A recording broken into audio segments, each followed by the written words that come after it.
Muito bem, estamos aqui de volta para mais uma aula da nossa Escola Bíblica Dominical da Revista da Betel. Na Revista da Betel, nesse primeiro trimestre de 2025, nós estamos falando do movimento pentecostal.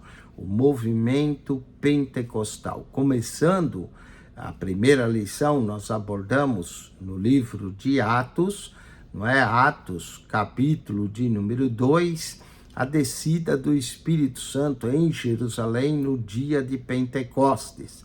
Também tratamos na lição passada do movimento montanista que aconteceu já no segundo século, onde Tertuliano se tornou montanista, o desejo da igreja permanecer fervorosa no espírito. E falamos na lição passada, com os tempos, como que as igrejas vão esfriando. Por exemplo, Éfeso perdeu o seu primeiro amor. Laodiceia não era nem quente, nem fria, tinha se tornado morna.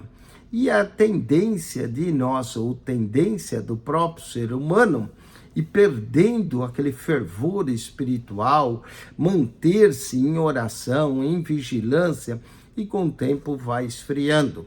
E a história da igreja prova isso, não é? Conforme a igreja foi entrando na Idade Média, quantos e quantos ritos foram sendo colocados, quanta corrupção que acabou acontecendo na igreja de Cristo. Cristo já tinha predito isso na parábola do trigo e do joio. E a igreja de Cristo sempre teve esse problema. Junto com o trigo cresce o joio. E isso foi passando durante a Idade Média. A Idade Média, chamada de Idade também da Escuridão, onde as pessoas parece que viviam nas trevas, com ignorância das Escrituras. Ignorância das Escrituras, de acordo com Jerônimo, o tradutor da Bíblia para a Bíblia Latina, Vulgata, dizia: ignorância das Escrituras é ignorância de Cristo. Bom, a igreja foi se esfriando, se tornando cada vez ignorante com relação às Escrituras, e aí veio a reforma protestante. Vale dizer que os reformadores eram católicos, eles não queriam sair da igreja. Eles eram católicos, queriam reformar a igreja. Só que acabaram sendo excluídos, comungados. O caso de Lutero, João Calvino, Zwingli, que eram os reformadores mais conhecidos, né? Zwingli na Suíça, Lutero em Genebra, Lutero em Wittenberg, né? Lutero na Alemanha, e Calvino em Genebra. Então, nós vamos ter a reforma protestante. E o que a reforma protestante trouxe?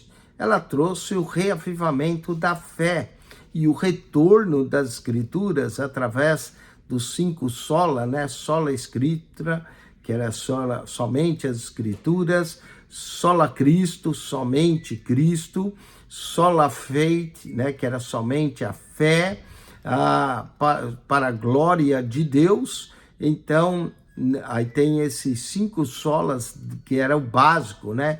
As Escrituras, a fé, Cristo, não é? A glória de Deus, que eles traziam esse voltar do povo para esses pontos, e somente a graça, que é o que sola, né? E a graça era a fé, a graça, as escrituras, Cristo e tudo para a glória de Deus. Esses eram os 5 pontos dos reformadores.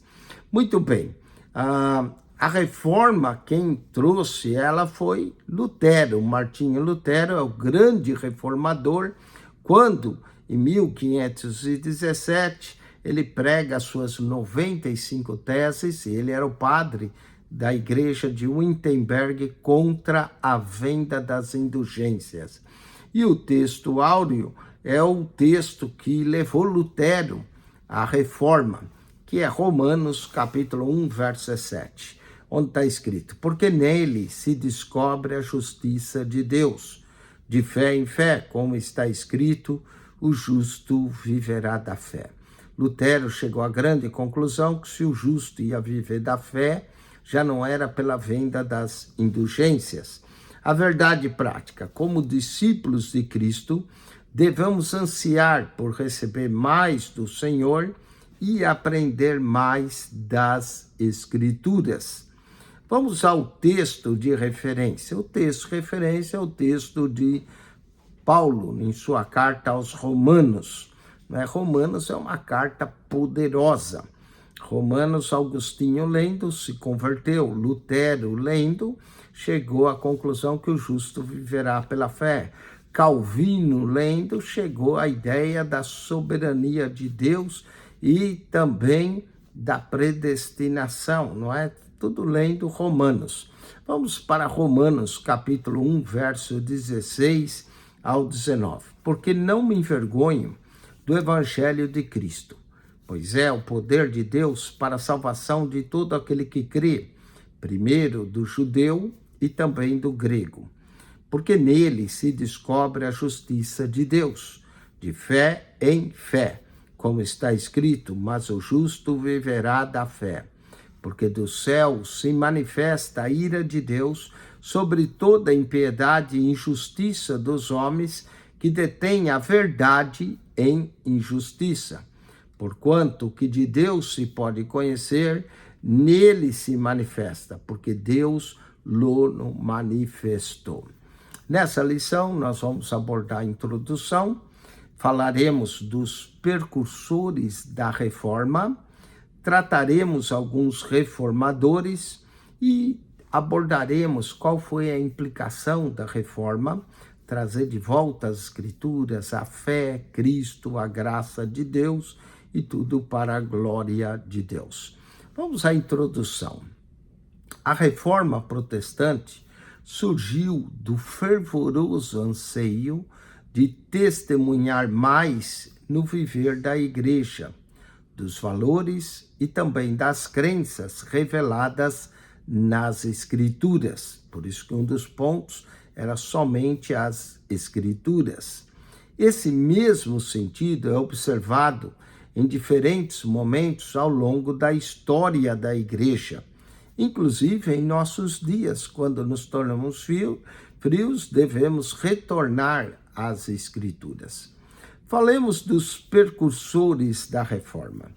A reforma protestante foi um dos avivamentos espirituais mais relevantes da história. Ela já dura 500 anos. Em 1517, o monge alemão Martinho Lutero elaborou suas 95 teses, cuja principal denúncia era a venda das indulgências. O que eram as indulgências? Eram certificados de perdão dos pecados assinado pelo Papa para que a pessoa te comprar, não era por dinheiro, não era grátis, a pessoa comprava e essa oferta era enviada para a reforma e a término da construção da Basílica de São Pedro, no Vaticano. Essa prática levava as pessoas a acreditarem na possibilidade de comprar da igreja o perdão de pecados e assim a salvação tanto dos vivos como dos mortos. Podia-se comprar indulgência por um parente que já havia falecido. E vemos aqui os precursores desse importante evento histórico, não é? Vamos falar de alguns que antes até mesmo do monge Lutero tentaram fazer uma reforma. O ponto de partida aqui para nós é que nós somos salvos, é pela graça de Deus, não é pela compra das indulgências. Ninguém pode comprar a salvação. Jesus disse que ainda que desse tudo, seria de todo desprezado, toda a sua fortuna seria de todo desprezado. O resgate de uma alma é caríssimo, não é? Vamos ver alguns precursores, pessoas que vieram antes da reforma. Por exemplo, temos o caso de John Wycliffe. É considerado um dos precursores da reforma, que sacudiu a Europa no século XIV, na verdade. Wycliffe até 16. Wycliffe, John Wycliffe, foi o primeiro a traduzir a Bíblia para o inglês, e ele deferiu pelos julgamentos do clero, ainda no século XIV, que desaprovou a exploração e propriedade e o pagamento de indulgências. Traduziu grande parte da Bíblia para a língua inglesa. Wycliffe cria que as pessoas deveriam ter as escrituras na sua língua. Até hoje existe uma sociedade Wycliffe de tradução para a Bíblia, que são missionários que vão a tribos e ali aprende a língua do povo e coloca de forma escrita e traduz parte das escrituras para que o povo tenha as escrituras. Outro precursor da reforma, além de John Wycliffe, foi John Huss. Esse precursor era um gigante na fé. Com sua total confiança na escritura, Huss manifestou sua discordância com os sacerdotes que afirmavam ter o poder de mandar pessoas para o inferno, mesmo vivendo uma vida piedosa. O fervor do Espírito sobre Huss despertou a atenção dos líderes da igreja, que o viam até como um anátema. Vale dizer que John Huss morreu numa fogueira queimada pela Santa Inquisição da igreja.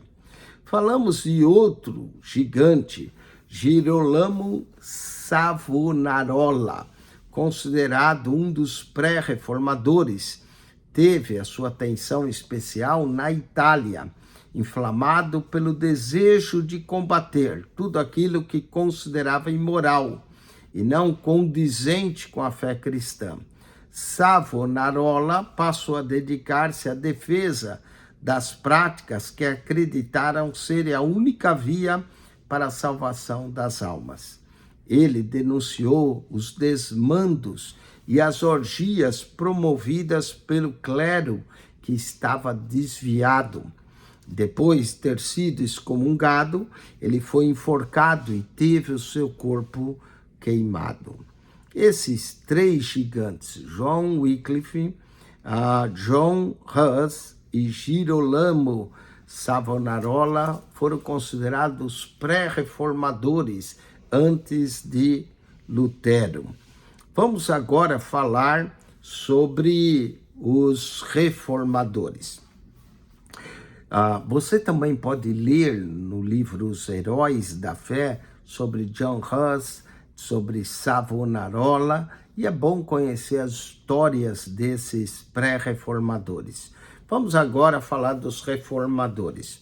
Muitas pessoas foram, sim, instrumentos de Deus durante a Reforma Protestante. Além de Martinho Lutero, vale dizer, Ulrico Zwingli, João Calvino, esses são os três reformadores mais famosos. Falemos de Lutero primeiro. Martinho Lutero, a Reforma Protestante foi, sem dúvida, um mover de Deus para redirecionar a igreja à sua verdadeira vocação, que é pregar o Evangelho. Certo dia, iluminado pelo Espírito Santo, Lutero leu nas Escrituras: o justo viverá pela fé. Romanos, capítulo 1, verso 17. Ao perceber que a igreja romana havia se afastado do Evangelho, Lutero fixou na porta da igreja de Wittenberg 95 teses, aonde ele falava sobre ou inquiria sobre a venda das Inquisição. E assim foi iniciada a Reforma Protestante. Um outro reformador foi o Ulrico Zwingli, teólogo suíço, e foi um dos principais líderes da Reforma Protestante na Suíça. Tinha alguns pontos, Zwingli, em comum com Lutero. Ele refutava a autoridade do Papa, pois somente as Escrituras é que possuem total autoridade. 2 Timóteo, capítulo 3, verso 16. Toda a Escritura é divinamente divinamente inspirada, não é? E proveitosa para ensinar, redarguir, corrigir. Então, a autoridade é das Escrituras. Ele acreditava que tudo deve ser apreciado segundo a Bíblia, segundo Pedro, capítulo 1, verso 20 e 21. Nenhuma profecia de particular interpretação, homens de Deus falaram inspirados pelo Espírito Santo. Então ele defendia a doutrina também da justificação pela fé. Romanos 4, 5, creu Abraão em Deus e isso lhe foi imputado como justiça. Zwingli entendia que a fé é um dom do Espírito Santo, não tendo afinidade intrínseca com o batismo nas águas. Ele entendia também que o falar em línguas é um dom dado aos crentes que serve como um sinal para os não crentes. Falemos agora de outro reformador, João Calvino. Deixou como legado um dos mais significativas produções literárias do século XVI. Alguns criticam injustamente, dizendo que ele não deu atenção necessária ao Espírito Santo em seus escritos. Entretanto, ao ler a obra de Calvino, vemos que ele deu atenção direta à pessoa, sim, do Espírito Santo, ao abordar assuntos referentes às demais áreas da teologia sistemática, como teontologia, soteriologia, eclesiologia e pneumatologia.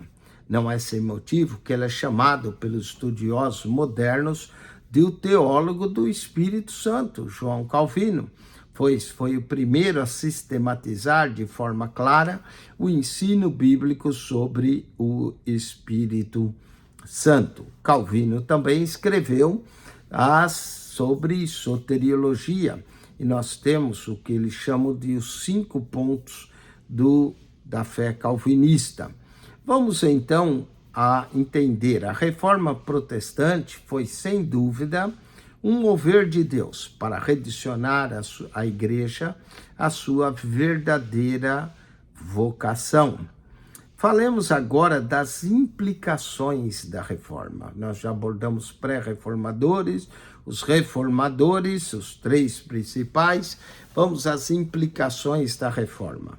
A reforma protestante aconteceu em uma conjuntura de grandes mudanças sociais, políticas, culturais e econômicas na Europa, influenciado na formação dos estados modernos.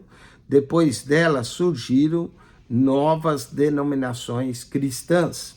Vale dizer também que a reforma é uma das causas da colonização nas Américas. Os puritanos, fugindo da perseguição religiosa na Inglaterra, vieram para os Estados Unidos e trouxeram a liberdade e a fé cristã.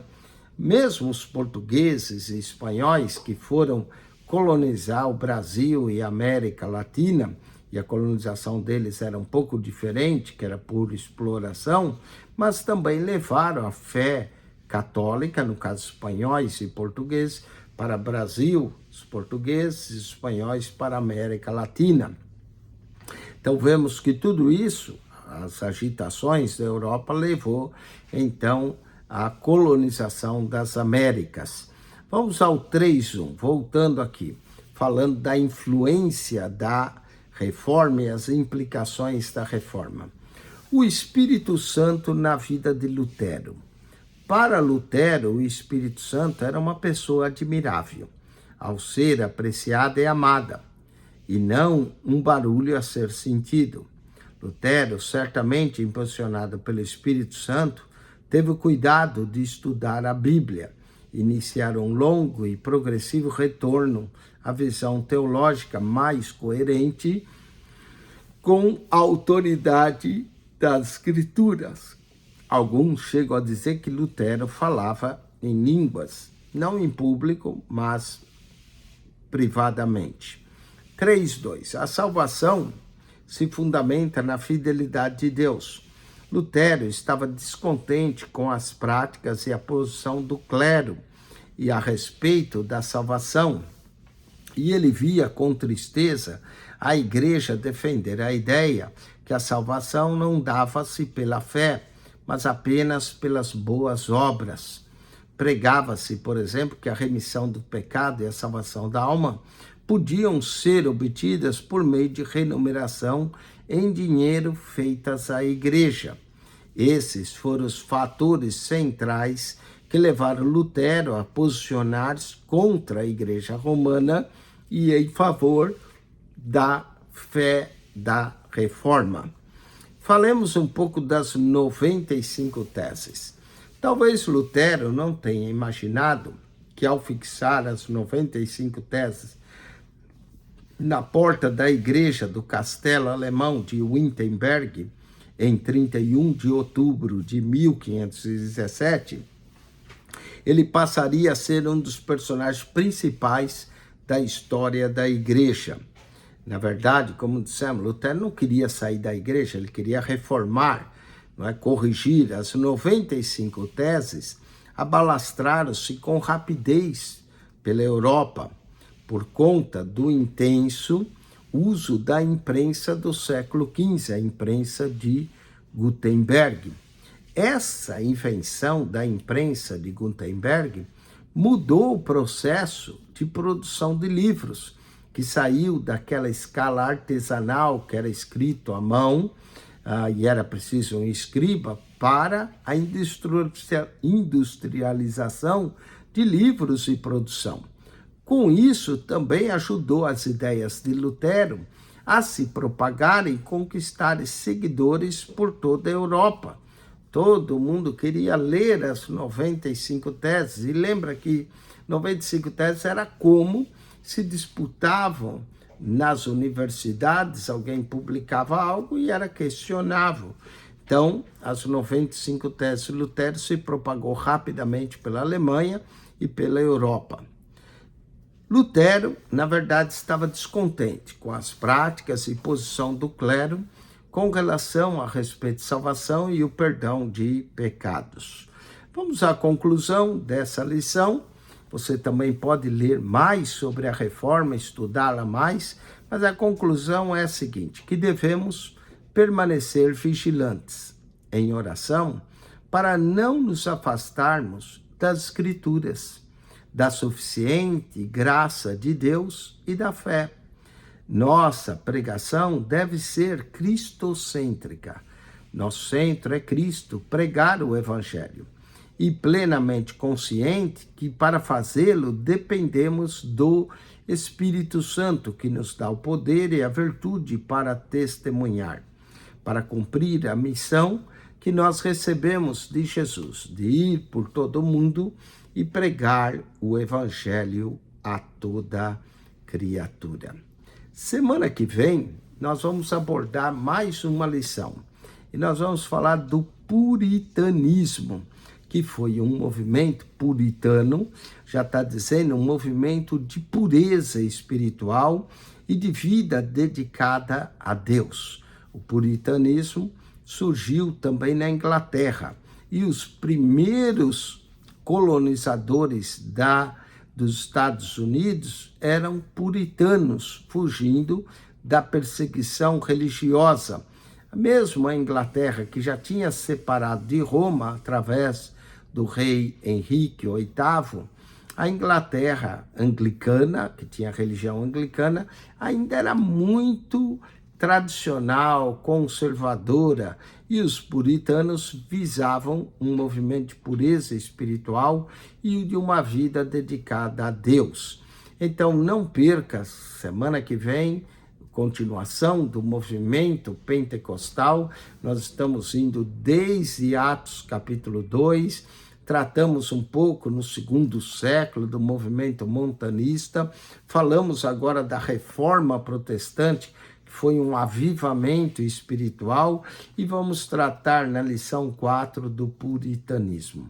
Entre no nosso canal PR Eugênio Piacentini, o canal da Bíblia, PR Eugênio Piacentini, o canal da Bíblia, clique naquela foto redonda, vai aparecer um menu, clique no playlist, ali no playlist você vai encontrar a aula das 4 escolas dominicais que é publicado. Há mais revistas, escola dominical, mas nós estamos falando das 4 principais.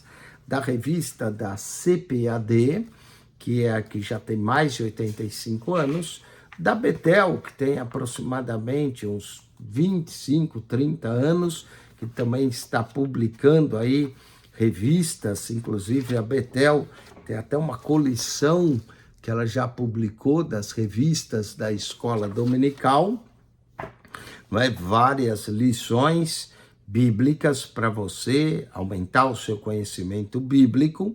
E também estamos falando também da CADB, da Convenção das Assembleias de Deus do Belém, onde estamos estudando Isaías, o profeta messiânico, e também a revista da Central Gospel, onde estamos estudando tipologia bíblica, que é a da ADVEC, Assembleia de Deus, Vitória em Cristo, pastor Silas Malafaia. Então, você pode assistir qualquer uma tipologia bíblica, pode estudar o movimento pentecostal, pode estudar a defesa da fé cristã, ou Isaías, o profeta messiânico. Tudo lá temos no nosso canal, PR Eugênio Piacentini, o canal da Bíblia. Além das revistas e das aulas da Escola Dominical, nós temos aulas do curso da idade, Escola de Educação Teológica das Assembleias de Deus, aulas de teologia. Estamos estudando o livro de Atos e a doutrina de Cristo. Entre lá, aprecie as aulas, aprenda, se desenvolva. Se você, ao entrar no playlist, você vai encontrar 251 pastas. Se você descer todas, chegar na primeira, você tem um comentário em Mateus, Marcos, Lucas, João, até o Apocalipse. As primeiras 27 pastas em nosso canal é um comentário do Novo Testamento. E se você continua subindo, Gênesis, Êxodo, Levítico, até Malaquias, também um comentário bíblico do Antigo Testamento, capítulo por capítulo, verso por verso. Entre ali no nosso canal, aprenda, se desenvolva, cresça como cristão na graça e no conhecimento do Senhor Jesus. E para te ajudar a crescer no conhecimento, entre no nosso canal. São mais de 7.395 vídeos. Estamos beirando a 7.400 vídeos para você aprender, se desenvolver, conhecer melhor a palavra de Deus e ter uma dedicação maior para o nosso Senhor e Salvador Jesus Cristo. PR Eugênio Piacentini, o canal da Bíblia. Subscreva.